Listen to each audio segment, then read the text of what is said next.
eu contar a minha história, meus amigos, tenho certeza que vocês irão chorar.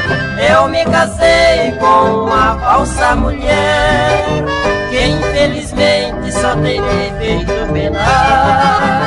Ela jurou que me amava loucamente e que seria um paraíso nosso lar. Por um ricaço ela me deixou sozinho, e no mais belo que difícil foi morar.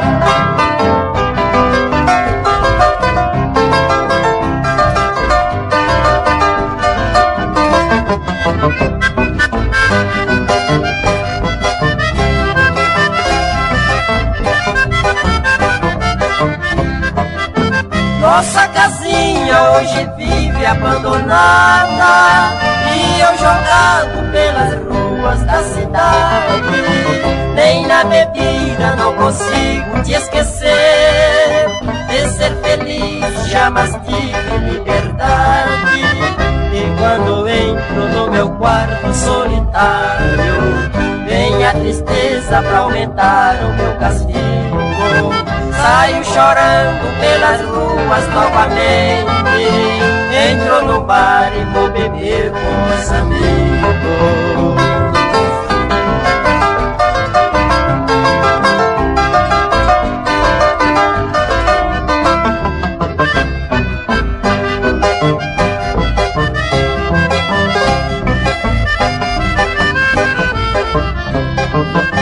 E quando passo em frente ao prédio onde ela mora, lá da janela ela me chama de palhaço. Só de pensar que ela já foi a minha esposa, aumenta mais o meu tédio e meu fracasso. Esta mulher que hoje pertence ao milionário, pela riqueza ela me fez este papel.